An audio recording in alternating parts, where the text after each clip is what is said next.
Many of you have asked frugality questions directed at myself, so I'm going to answer those questions in this video.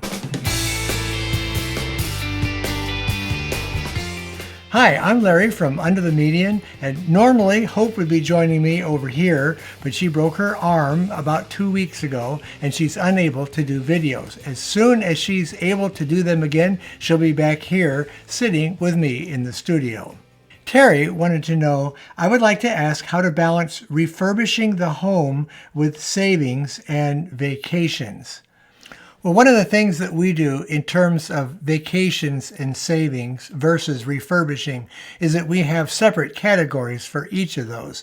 So if we want to do something to improve our home, we put that in a separate category and we gradually save up to meet that goal. Vacations and savings are in two other categories. So we definitely would keep all of those separate in order to meet those goals. Another question is, now that your boys are pretty much grown, what do your family do for outings and day trips? What do vacations look like? Well, we only have 2 out of the 4 boys living at home now, and the older 2 boys by April will both be married. One of them got married in September. The other one is going to get married in April. So they're going to be pretty much on their own, and they won't do long vacations with us unless they want to. The other 2 boys, we take them along with us when we do long vacations or day trips. But if they're working and they're busy, they also stay home and don't get to participate. Once again, as they've gotten older, the choice has pretty much been up to them whether they want to accompany Hope and I on these kind of trips. Amy asks, all of your advice is for families. What do you recommend for singles regarding budget and food shopping? Well, I would apply the very same principles that we use in our family budgeting to being single. It would be a lot less on the amounts, and you'd be able to save probably the same amount of money, or maybe even just a little bit more, because you're not dividing the money that you have coming into your household in 4 different directions. So once again, the same rules apply. You would just apply it to your specific needs. Larry, I am so thrilled that you and Hope are on the same page with frugality. What does one do when the spouse will have no part in the process, often mocks the journey, and worse yet, puts family in potential danger because of reckless spending and not preparing for the future?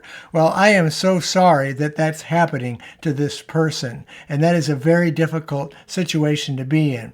But I don't see that as being a financial problem. This is a relation problem, and that might be dealt with some marriage counseling or something along those lines to work those things out. Carrie wants to know, it seems Hope does most of the budgeting and deciding where money can be spent. Do you ever feel like you don't have a say in the budget? How would you recommend a dominant person allow a little control of the money to their spouse? Well, for one, Hope and I work out the goals together. We work together on all the aspects of the budget. So I don't feel like she's doing everything in regards to making choices. What Hope does is once we get our goals set in place, she does the nuts and bolts of figuring out all the specific amounts that go into each category, how much money we can allocate to everything, and how to make it work according to how much money that we're bringing in. And I just simply work with Hope on this. I mean, she's really good at doing these things, and I don't feel left out at all. I get a say in things that I'm interested in. For instance, I needed $300 a year for a repair fund and maintenance fund for my electric bicycle, and Hope and I worked out in our budget a way to free up that money so that I could use that on my bike to keep it running while I was riding it. Another thing that we do in regards to working the budget, we like to keep a good sense of humor about it and have some fun doing that. Another viewer asks, what are your best tips and advice for someone trying to save a down payment? Sometimes it's so hard to be focused for such a long time. That is a really good question. It can be hard to stay focused on something that you're not seeing a return, like an immediate return on. I would say keep that goal at the top of your list and do some regular reviewing on it. Track it. Make sure you're meeting that goal. Talk about it. Post it up on your refrigerator what that goal is. Keep it in the top of your mind so that that goal becomes very important and not just forgotten. While we were saving up to buy a house, that's what we did in order to save over a 2-year period and do quite a bit of sacrificing where we were saving money and we weren't seeing an immediate return on it. Make sure that you discuss it with members of your family and keep them in the loop, keep them informed as to how well you're doing. And when you reach a milestone, celebrate it. Just have a little celebration and be glad that you met maybe 50% of that goal as you go. It goes without saying that you should maximize your savings by reducing your expenses. If you feel like you're really stuck in that area, Hope wrote a really good ebook, and it's called 10 Ways to Radically Reduce Your Expenses. It's free, and we'll leave a link below in this video so you can get right to that resource. From Lucy, now that you're retired, Larry, and I assume you have only your pension to live on, how have you guys tightened your belts even more?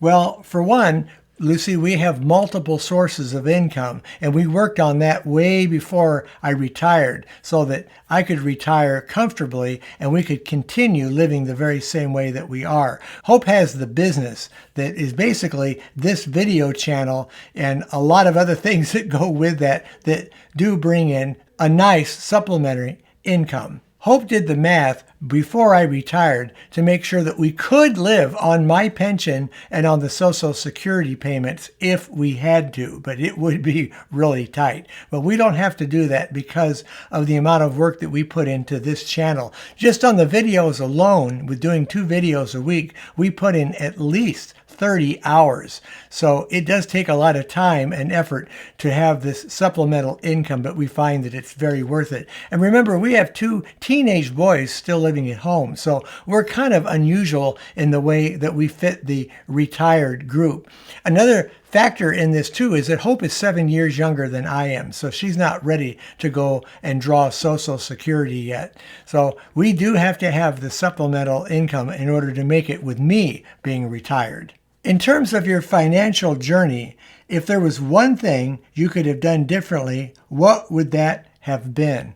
Well, I think the main thing that we both would agree on is that we wish we had saved for a retirement funds early. We wish we had been putting money away toward retirement much younger. I was about 45 years old when we really got serious about that process. The other thing that I wish we had done when we were much younger, like when we were first married, we spent a lot of our extra money on antiques and collectibles and things that we enjoyed having in the house. And I wish we had stepped that back a little and put that money towards savings instead of spending it. If you're enjoying this video, make sure that you hit the like button. And if you're not subscribed, please subscribe, and that way you'll get more videos on this channel that are very similar to this one. If you have any comments that you would like to say about this topic, we would love to see your comments also listed below. So feel free to comment on this video. Here's the next question. I'm at the airport waiting for a flight. Do you have any tips on reducing flight costs? Seems like we are at the mercy of the airlines. Sometimes I am forced to fly and not drive. I save money by not buying food at the airport and using a carry-on. Well, it sounds like you're doing a pretty good job of saving some money if you're buying food before you get on the airplane and you only have a carry-on, so you're not paying extra for baggage. But I'm going to tell you something, and this will be a big surprise.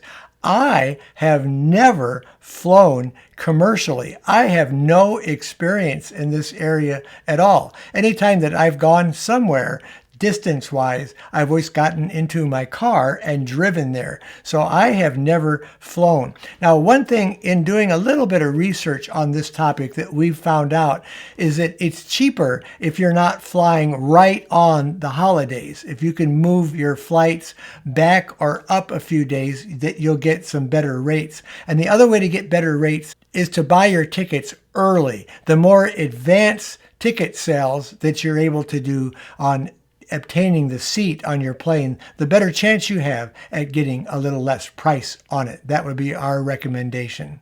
Julie asks, with your frugal budget, how do you prepare for medical expense setbacks like you and Hope have recently experienced? Well, we do have a budget category for medical expenses. If we go over that category, then we have to dig into our emergency fund. And we have a fully funded 6-month emergency fund to draw from if we need to. Virginia asks, I'd like to say you're doing a great job pinch hitting for Hope. You are definitely a great team, and we miss her, but you and your sons are making her proud. Well, thank you very much, Virginia. I just had to read that question. It's not really a question, it's really a comment, but we really appreciate the positive feedback. And we've gotten so much support from our video friends on this channel for Hope being down and me filling in for her. So we so appreciate that. And we're going to keep the channel going no matter what. Terry asks, both you and Hope have had some health challenges this year. That is so true. Has your house served you well or not, and how so? Are there any changes planned? If money were limitless, what would you change? On a budget, what would you change? Well, the first thing that we would do if we didn't have any limitations on our budget is we would remodel our upstairs kitchen and our downstairs kitchen. This house was built in 1958. The upstairs kitchen is that old. It's all 1958 design. It's an old electric stove and an old oven that's built into the wall. The downstairs kitchen was made later, and they didn't put really very good cabinets into it. So we would want to completely make over those two rooms. The other room that needs a good makeover would be our bathroom upstairs. That needs some help as well. And we would add, in addition to that, a room onto the back that would be a 3-season room off of the back door here. We do have a patio. It's just a cement slab underneath of that. We would love to build around that a structure that we could sit out on the back porch in a screened-in room on 3 seasons. So that would be really good. On a budget, though, we would just simply paint those rooms and do a lot less to them. And that's what we're probably going to end up doing when we improve the upstairs bathroom and the downstairs kitchen, and probably the upstairs kitchen will do some work on that too, but we'll just do a little bit less. It all depends on how much money we can throw into them, and we won't do all of them at once. We'll take one project at a time and get the money for it and then work on that particular room. We probably won't make a 3-season room in the back though if we don't have a lot of limitless money to work with. Adriana asks, what is the best save money frugal tip? Well, Hope and I have 2 different answers for this because we both kind of talked these over.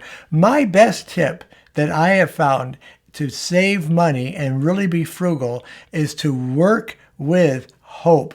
When we work together, we're on the same page and we're going the same direction, then we can accomplish so much more than if we happen to get apart on that. So Hope is really good to work with anyway. I really enjoy working with her. And by working together, we can devise ways to save money between the 2 of us. So I would say that's very important. What Hope would say is important in terms of saving money is that make sure you know that saving money is a small amount of money that you put in every week towards your savings. Give it time to build up. Make sure that you're taking time at it, and don't get impatient by the fact that it takes a long time really to save money if you're on, especially if you're on a limited budget. She would say there's no such thing as overnight wealth, and that is so true. A lot of people want instant results when they save money, but it's really a process, and it does take a lot of time. Karen asks, do you and Hope socialize only with other frugal friends? I find it hard to decline invitations to do things that will blow my budget. I feel like it's anti-social. Well, the truth is, Hope and I hang out with all kinds of people, and we do hang out with people that aren't maybe necessarily frugal, and they understand Hope and I. They understand how we handle money, and we try to do things together with those families that don't cost us a lot of money. We might just have them come over for an evening, or we'll go over to their house and do something very simple. We just don't do expensive things with people that aren't frugal, so we can stay on our budget and still maintain those friendships. Catherine says, I retired a couple of years ago and have managed the change. How is retirement for you? What are the joys and challenges? Well, I think it rolled along really good for the first year that we were retired. We had already set the amounts that we needed to save. We figured out how much money we had to make on the business to make it work. We had it all down pretty good until I got injured and Hope got injured, and that certainly has changed the dynamics of things, but we're still rolling right along with it, and we're still accomplishing the same goals that we had. We're just having to slow down on some of those while we heal from our injuries. The business that Hope started a few years before we retired is really a full-time business.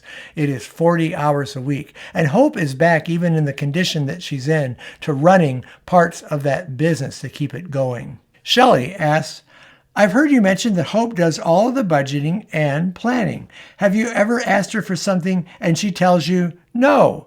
Well, the truth is that has happened, that I've asked for something and we just didn't have the money in our budget in order to make it float. But if there's any possibility to make something float, Hope tries to work really hard at making it work. And I try not to ask for something that I know for sure is going to be very difficult on the amount of money that we have allocated for all the categories that we do, because we got an awful lot of it already categorized and spent. Now, if I want some money personally for something that I want to do, one thing that I can do is make the money by buying something used, fixing it up and selling it and making some money. In other words, just making some money on the side in order to afford my hobby. I've done this many, many times in the past. Knox Runner asks, have you considered adding fixed solar panels to your roof to power portable generators? Yes, I have thought about it. Actually, I thought about not putting them on the roof as much as putting a unit in the backyard. It would be nice to have something in the backyard that's permanent that I could just run the wires into the basement and charge up those generators. But right now, we're not going to do that. That's too expensive, and I can't really afford the expenditure of buying all the solar equipment and putting that in. The other thing is, we're not sure how long we're going to stay in this house. And if I do a lot of permanent changes like that, it may not be worth it. If we only stay here, let's say 4 more years, I don't think it would be worth putting in a lot of permanent things like solar panels, especially on the roof. So I'm okay with setting out the small solar panels out in the backyard and charging the power stations as they need to be charged.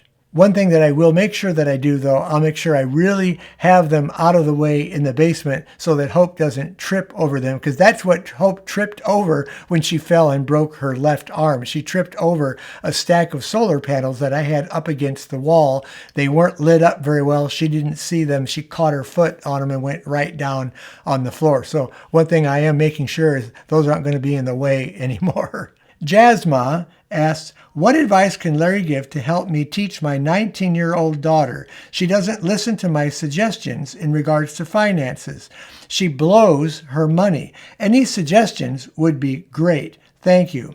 Well, by the time our boys were 16, they had to fund a lot of different things to meet their own needs. They had to get some kind of a job, whether it was mowing a lawn or working at a store. John got a job at Office Depot by the time he was 16, and he used that income in order to buy clothes and buy things that he wanted. Now, things that we will supply for them, we will supply money for their medical needs and for their schooling. And as long as they're in school, and this goes to even in their 20s, if they're in college and they're going full-time to school, they don't have to pay us rent. But otherwise, once they get out of school and they're making money on a full-time job, then we charge them rent so that they have a good idea of what things cost when they really do get on their own. We also make them pay for their own car insurance when they're 16 and when they've gotten their driver's license. Now, Philip may not get his driver's license when he turns 16 because we won't be ready to go through all the steps it's going to take to get him the schooling to learn how to drive. But once he gets that driver's license, then we'll expect him to add that amount in so that we're not paying for his car insurance. And if he gets a car of his own, he'll have to pay for it except for the first $2,000. We do give $2,000 for the first car that our kids buy, and they'll have to keep up the expenses on that car. So at the age of 16, we began teaching them the responsibilities of being an adult. By the time they're 19, they know these very well. So I would recommend giving your daughter some more financial responsibility so she doesn't just blow her money on things that she doesn't really need. Give her some responsibility in that area to teach her what money is really for. Now, Philip has a job. He's actually only 15. And we've addressed some of these issues with him. If you'd like to have him on in a future video and have him talk about this from his perspective, we would love to bring him on maybe in a couple of weeks or so. Do you drink coffee, and what is your favorite for being frugal? Well, this is my coffee cup, and yes, I drink coffee all the time. We have recently switched to Aldi's. Aldi's has some really good, nice brands. One of them is a midnight brew. It's real dark, and I love dark coffees. They're real nice and rich. They have a lot of flavor to them. And they're only, I think they're less than $5 a package, so they're not terribly expensive. So we buy the cheapest coffee that we can. We look to see when coffee's on sale, and we go that direction with it. So we do buy coffee. We do put some money in our budget in order to afford coffee because we love our coffee. That is one of the things that Hope and I really enjoy is drinking coffee. When did you start retirement, and what were all the steps you took in order to retire? I know you have said in past videos you started later than you wanted to. I'm in the same boat with my retirement, heavy on my mind. Well, retirement is really a big step, and you do have to be prepared for it. You have to have money in place in order to keep your expenses going. Of course, you've got Social Security coming in. If you have a pension on top of that, that really helps. I happen to have a pension because I used to work for our city, and I also have Social Security. So with those two, that really does help. But we went to our personnel department while I was still working, and this was a couple of years before I retired, and we went over different plans with them to see what that would do to help us afford retirement. We also took this question to our financial planner, John Creekmore. Now, we've mentioned John Creekmore many times on our videos, and we really appreciate the input that he's given us on what we could do, what we could afford, and how we could do it. And he set us up with some accounts that we could invest money into so we would have money that way to help supplement our income in our retirement. We determined the minimum money requirements that we would need in order for me to retire,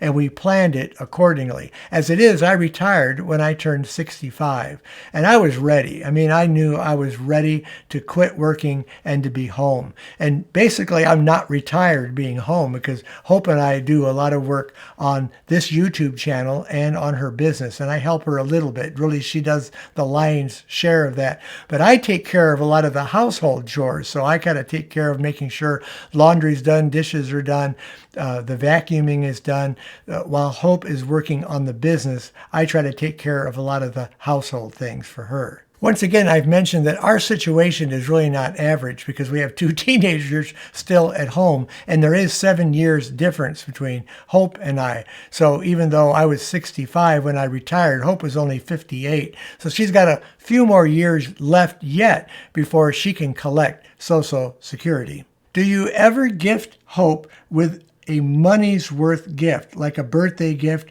or a vice versa? Actually, my husband gives me his gifts from his workplace, and we are a couple of 36 years. Greetings from Israel. Well, that's great to hear, and it sounds like you got a good plan set up where he gives you some money based on his income from what he does for his work. Hope and I are not big gift givers.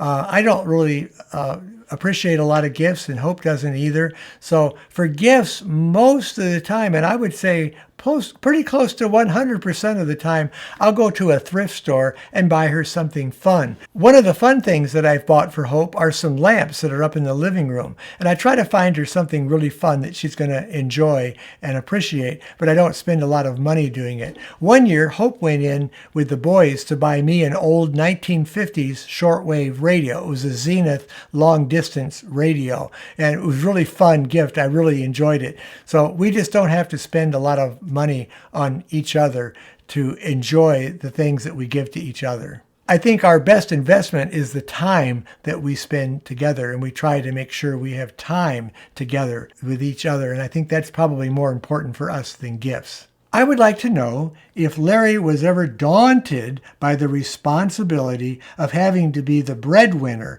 especially as his salary was under the national median. I would like to know what kept him going and staying the course. What mindset did he adopt or implement? Thank you. Well, to be honest, I really wasn't daunted by the idea of being the breadwinner of this family, of being the only one that brought a paycheck home to support our household. It was just something that I did. It was just part of the whole plan of how we operated. So I didn't really mind doing that. It wasn't like an overwhelming thing. And I don't think I was daunted because I had good, secure jobs. I knew that I was going to have a job to go to the next day and the next day after that. So if it had been a situation where there was a possibility of getting laid off or the job wasn't too secure, then that would have made it a lot more daunting, certainly.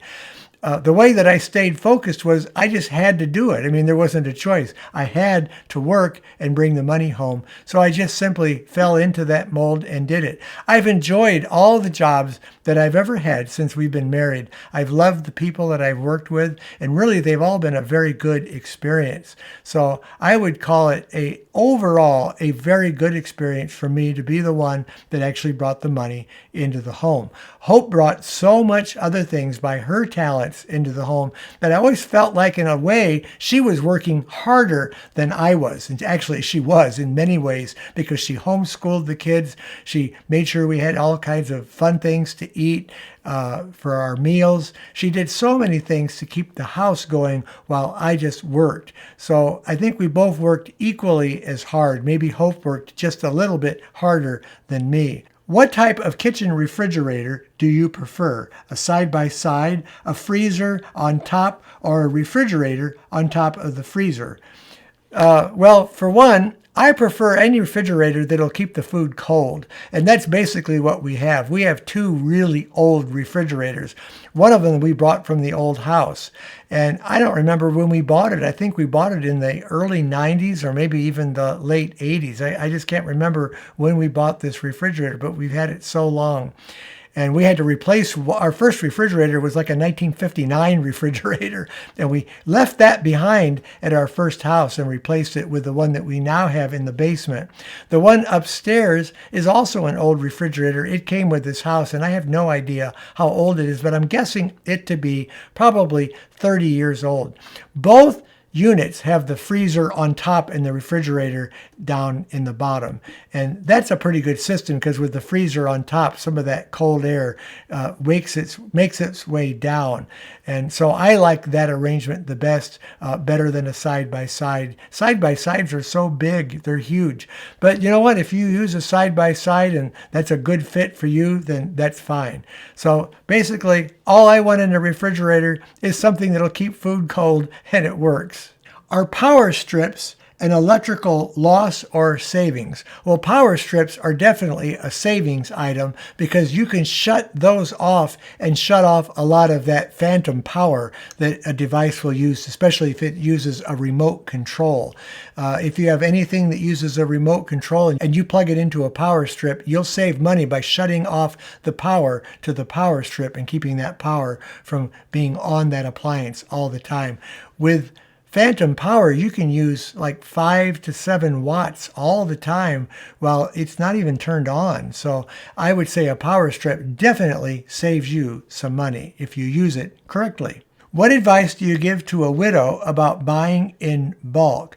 Well, the first thing that I would do if I were not married is I would try to find someone to split the item with. If I bought 50 pounds of something, I would probably find somebody else that was single that could split that, and then we could buy in bulk and save the amount of money and not have quite as much storage in our home. And the other thing, I think I mentioned this before, is I'd make sure you buy things that have long storage time. So if you want to buy quite a bit in bulk, if you buy a 50-pound bag of beans, for instance, beans keep a long time, and you can do some research and see how long they keep. Another thing that keeps a long time is white rice.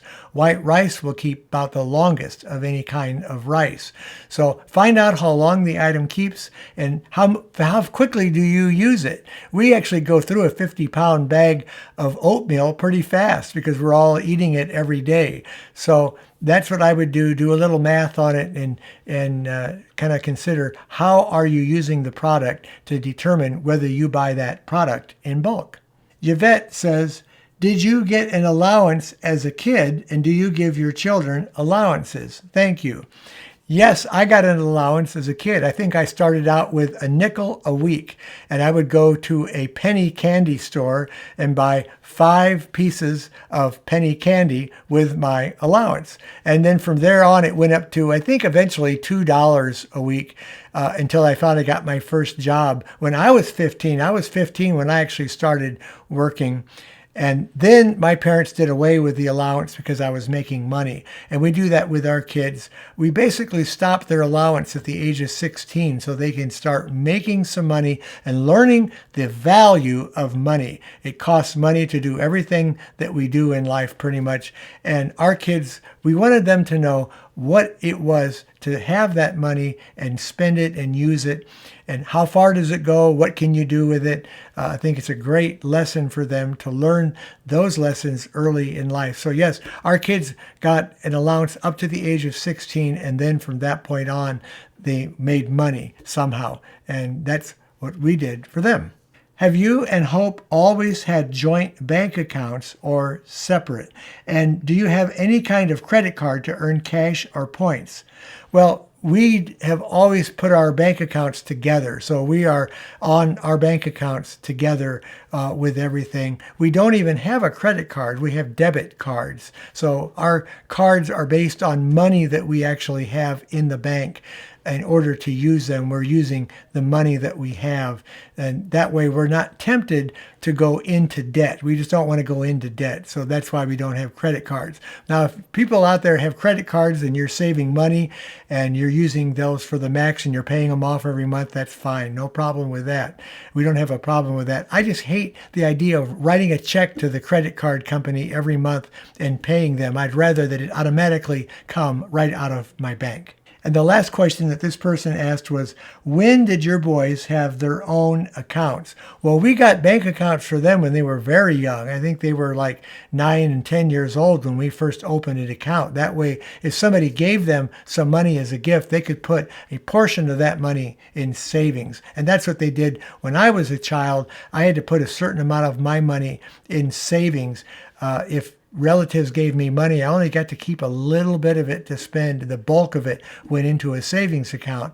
Therefore, when I got my first job, I needed a car, and I was able to buy a car out of the money that I had saved from my parents having done that. So I really appreciated the fact that they made me save money. When my friends were buying stereos and bicycling equipment and athletic equipment, all kinds of stuff brand new, and from money given to them, I couldn't do that. And I was grateful that I could go out and spend, I think I spent about $2,000 on my first car. And that was really nice to be able to do that with money that I already had in the bank.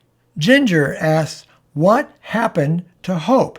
I hope she is recovering. Well, let me go over that real briefly. We've mentioned this on some of the past videos, and this is a terrible, terrible accident that Hope got into. Hope and I were actually editing a program. We were editing a Monday night's program 2 weeks ago. It's a little bit over 2 weeks now. And we were finished editing it. She was coming out out of the basement editing room to go and pick up her hard drive that we have to put the program on for her to upload it. And she didn't see a solar panel that was leaning up against a wall. Her leg got caught in that and she went straight down. She wasn't even able to catch herself. She went down hard on her left side and she felt something snap in her arm and she broke her left arm, which she's a left-handed person. She broke it in 3 places at the top of her arm just below the shoulder. So she's doing a lot better now than she was the first few days that she came home from the hospital. And I'm so grateful. But she's got a long way to go. This is going to take months for her to get well. We hope that she's back on the channel maybe in 2 to 3 weeks. Probably before 3 weeks she'll be back on sitting next to me. But she hasn't even been down the basement yet since the accident. And I want her to take her time in getting better. Tiffany asked, how do you save for big ticket items while also paying off debt? Well, we do that the same way we would save for small ticket items. We create a budget for that item. We allocate a fixed amount of money every month to go into that category. And over time, we save up for it. It's that simple. If we have debt, we would consider that separate, and we would probably put more effort into paying off that debt than we would to be saving up for a project. It all depends on what the savings is for. If it's for car upkeep, we would definitely put that as an important thing to save for because you have to drive a car, right? So we would definitely allocate a certain amount of money in our budget toward those things, track them, and make sure that we had the money going into them. Jennifer asks, when trying to save and pay off debt, how do you determine which one to prioritize? Well, the one with the highest rate of interest would be the most important one. That's how we would prioritize those. You want to pay the one off that's the most painful. So that's what we would do. Get rid of that one first and then go to your lesser amounts. We did an in-depth video about saving money in our last coffee chat. And if you're interested in taking a look at that video, we have a link for it right over there.